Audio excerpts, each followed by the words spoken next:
ഇത് തുടക്കത്തില് പറയേണ്ടത് ഇപ്പൊ മുഖ്യമന്ത്രി പറഞ്ഞല്ലോ, ആഗോള ഭീമന്മാര് കേരളത്തിലെ ആരോഗ്യമേഖല പൊതുമേഖലയെ തകർക്കുന്നുവെന്ന്. അതിൽ ഒന്നാം നമ്പർ മുഖ്യമന്ത്രി തന്നെയാണ്. ഈ മെഡിക്കൽ കോളേജുകൾക്ക് കേരളത്തിലെ വിദഗ്ധ ഡോക്ടർമാർക്ക് നേരെ കൊഞ്ഞനം കുത്തിയിട്ടാണ് അദ്ദേഹം അമേരിക്കയിൽ പോയത്. അദ്ദേഹത്തിന് അമേരിക്കയിൽ പോകാനുള്ള അവകാശമുണ്ട്, വ്യക്തിപരമായിട്ടും പിന്നെ സർക്കാർ സൗകര്യങ്ങളുണ്ട്. പക്ഷേ കേരളത്തിലെ മെഡിക്കൽ കോളേജിൽ മുൻ മുഖ്യമന്ത്രിയായിരുന്ന ശ്രീ അച്യുതാനന്ദന് പോലും കടത്താൻ പറ്റാത്ത പരുവാണെന്നും അദ്ദേഹം കാണിച്ചിട്ടാണ് പോയത്. അപ്പൊ അത് വ്യക്തിപരമായിട്ട് അവർക്ക് എവിടെ വേണമെങ്കിലും ചികിത്സകൾ എടുക്കാം. പക്ഷെ ഈ നാട്ടിലെ പാവപ്പെട്ടവർക്ക്, സാധാരണക്കാർക്ക് ചികിത്സിക്കാനുള്ള സൗകര്യം കൂടി ചെയ്തു കൊടുക്കണം. ഇവിടെ എല്ലാം ഭദ്രമാണെന്നാണ് പറഞ്ഞിരുന്നത്. എല്ലാം ഭദ്രമായിരിക്കാൻ നമുക്കൊക്കെ ആഗ്രഹം. കാരണം ഞാനും തിരുവനന്തപുരം മെഡിക്കൽ കോളേജിന് അടുത്ത് താമസിക്കുന്ന ആളാണ്. ഇത് അത്യാവശ്യം അവിടെ പോകേണ്ട ആളാണ്. പക്ഷെ ഇല്ലായ്മകളെ മുഴുവൻ മൂടിവെച്ചിട്ട്, പരാജയങ്ങളെ മുഴുവൻ മൂടിവെച്ചിട്ട്, പാവപ്പെട്ടവരുടെ കണ്ണിൽ പൊടിയിട്ട് അവിടെ എല്ലാം ഉണ്ടെന്ന് പറയുമ്പോൾ ഈ സാധാരണക്കാരവിടെ പോവാണ്.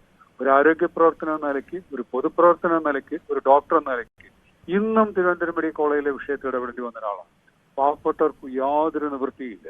ഹാരിസ് വാർത്തകൾ പുറത്തു പറഞ്ഞതുകൊണ്ട്, വിഷയം പുറത്തു പറഞ്ഞുകൊണ്ട് ആ ഡിപ്പാർട്ട്മെന്റിൽ കുറച്ച് ചെറിയ പാച്ച് വർക്ക് നടക്കുകയാണ്. ഒരു എഞ്ചിൻ തകരാറായ കാറ്, എഞ്ചിൻ തകർന്നു പോയ കാറാണ്, അത് നന്നാക്കാൻ പറയുമ്പോൾ പുറത്ത് പെയിന്റ് അടിച്ചിട്ട് നല്ല ഭംഗിയുണ്ടെന്ന് പറയുന്ന രീതിയിലാണ് കേരള സർക്കാർ പ്രവർത്തിക്കുന്നത്. ഒരുപാട് വർഷം നഷ്ടപ്പെട്ടു. ഈ ഗവൺമെന്റ് വന്നിട്ട് തന്നെ 4.25 വർഷമായിപ്പോയി. സാധാരണക്കാരുടെ പ്രശ്നങ്ങൾ, ഇവര് എല്ലാം ശരിയെന്ന് പറയുന്നവര് ഇവരാരും മെഡിക്കൽ കോളേജിലോ സർക്കാർ ആശുപത്രികളിൽ പോകില്ല, അവരുടെ ബന്ധുക്കളും പോകില്ല.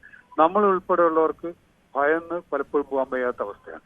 അവരുടെ ഡോക്ടർമാർ നല്ലതാണ്, നഴ്സുമാർ നല്ലതാണ്, സ്റ്റാഫ് നല്ലതാണ്. പക്ഷെ അവിടെ യാതൊരു സൗകര്യമില്ല, ഡോക്ടർമാരുടെ എണ്ണമില്ല.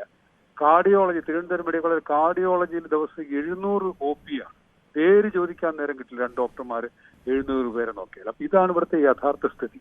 പിന്നെ ഈ ഹാരിസിന്റെ പ്രശ്നം, അത് വഷളാക്കിയത് സർക്കാരാണ്. സൂചി കൊണ്ടെടുക്കേണ്ടത് തൂമ്പ കൊണ്ട്, ഇപ്പൊ തൂമ്പ കൊണ്ടല്ല JCB കൊണ്ടൊന്നും എടുക്കേണ്ട അവസ്ഥയാക്കി കളഞ്ഞു. എന്തൊരു വൃത്തികേടാണ് കാണിച്ചത്. ഒരു മനുഷ്യനോട്, ഒരു സർക്കാർ ഉദ്യോഗസ്ഥനോട് ഗവൺമെന്റ് കാണിച്ച നീതികേടുകൾക്കാണ്, അതാണ് ചോദ്യം ചെയ്യപ്പെടേണ്ടത്. ഇതേ ഹാരിസ് അതിന്റെ തലയാഴ്ച രാഷ്ട്രീയ വിഷയം ഫേസ്ബുക്കിൽ ചർച്ച ചെയ്തിട്ടുണ്ട്. നിലമ്പൂരിൽ ധാർമ്മിക വിജയമോ മറ്റ് പലതരത്തിൽ രാഷ്ട്രീയ വിജയമോ ഒക്കെ ഇടതു മുന്നണിക്കാണെന്ന് അദ്ദേഹം പറഞ്ഞിട്ടുണ്ട്. അങ്ങനെയാണെങ്കിൽ അത് സർക്കാർ വിരുദ്ധമല്ലേ? സർക്കാർ ആ ചട്ടം ശരിയാണോ? അപ്പൊ സർക്കാരിനെ കൈയടിച്ചാൽ, പ്രശംസിച്ചാൽ നല്ല കാര്യം. സർക്കാരിന്റെ ഒരു പരാജയം ചൂണ്ടിക്കാണിച്ചാൽ അപകടം. ഇത് CPM ബന്ധമുള്ള ഡോക്ടറാണ്, ആലോചിച്ച് നോക്കണം. മറ്റൊരുത്തരായിരുന്നെങ്കിൽ ഇവർ എവിടെ എന്തെല്ലാം കേസിൽ പെടുത്തിക്കളഞ്ഞേനെ. ഒരുപാട് ഉദാഹരണങ്ങൾ അതിനുണ്ട്. ഒരുപാട് പേര് ഈ സർക്കാർ സർവീസ് വിടുന്നതും പ്രൈവറ്റിലേക്ക് പോയിക്കളെ രാജ്യം വിടുന്നത് ഈ സർക്കാരിന്റെ ക്രൂര നടപടികൾ കാരണം ഒരുപാട് ഉദാഹരണങ്ങളുണ്ട്. ഇഷ്ടപ്പെടാത്ത ഒന്നും മന്ത്രി പോലില്ല, മന്ത്രിയുടെ പേഴ്സണൽ സ്റ്റാഫൊക്കെയാണ് അവർ ട്രാൻസ്ഫർ ചെയ്ത് കളയുന്നത് എവിടേക്കെങ്കിലും ഒക്കെ. ഭയന്നാണ്. ഞാൻ അവിടേക്ക് അതുവഴി ഞാൻ എത്താൻ ആഗ്രഹിക്കുന്ന വിഷയം KGMCTയുടെ. KGMCT വലിയ മഹാരഥന്മാർ നയിച്ചിരുന്ന സംഘടനയാണ്. ഇപ്പോഴും അതിന്റെ തലപ്പത്തൊക്കെ ഉള്ളതൊക്കെ വളരെ പ്രഗത്ഭരായ ഡോക്ടർമാരാണ്. പക്ഷെ ആ സംഘടനയെ നിർവീര്യമാക്കി കളഞ്ഞു. അതിനകത്ത് ഗവൺമെന്റ് ഇടപെടലുണ്ട്. ഇപ്പൊ ഇന്ന് തുടങ്ങിയതല്ല, 2 ദിവസമായിട്ടല്ല, കുറെ ദിവസമായിട്ട് KGMCTക്ക് അകത്തും തർക്കങ്ങളുണ്ട്. ഒരുപാട് അഭിമാനമുള്ള ഡോക്ടർമാരുണ്ട്, അഭിമാനത്തെ വ്രണപ്പെടുത്താൻ ആഗ്രഹിക്കാത്ത ഡോക്ടർമാരുണ്ട്. ഇതൊക്കെ വളരെ സമര പാരമ്പര്യമുള്ള സംഘടനയാണ്. സർക്കാരുകൾ പാർട്ടി നോക്കാതെ ഏത് സർക്കാർ തെറ്റായ നയങ്ങൾ സ്വീകരിച്ചാലും, പൊതുജനങ്ങൾക്ക് ദ്രോഹം ഉണ്ടാക്കുന്ന ഏത് നടപടി സ്വീകരിച്ചാലും അതിനെതിരെ ശക്തമായ പ്രതിഷേധങ്ങൾ നടത്തിയിട്ടുള്ള സംഘടനയാണ് KGMCT. അതിനകത്ത് ഒരുപാട് പേര് അസംതൃപ്തരാണ്.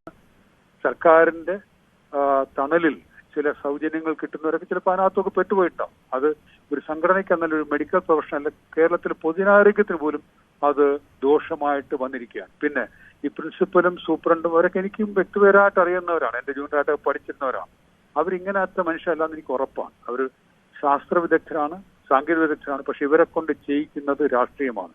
ഇവിടുത്തെ ഭരണാധികാരികളാണ്, മന്ത്രി ആഫീസാണ് അവരെ കൊണ്ട് ചെയ്യിക്കുന്നത്. എനിക്ക് വിഷമമുണ്ട് അവർക്ക് ഈ ഒരുപാട് പേര് ആക്ഷേപിക്കുന്ന ആ ലെവലിലേക്ക് ഇവിടുത്തെ പ്രിൻസിപ്പലും സൂപ്രണ്ടും DMA ഒക്കെ എത്തപ്പെടുന്നത് മനപ്രയാസമാണ്. എനിക്ക് വ്യക്തിപരമായിട്ട് അറിയാം, അവർ അങ്ങനത്തെ മനുഷ്യരല്ല. പക്ഷേ ഇവർക്ക് ഈ അധികാര സ്ഥാനങ്ങൾ എത്തിപ്പെടുമ്പോൾ ഇവരെ ഭയപ്പെടുത്തുകയാണ്.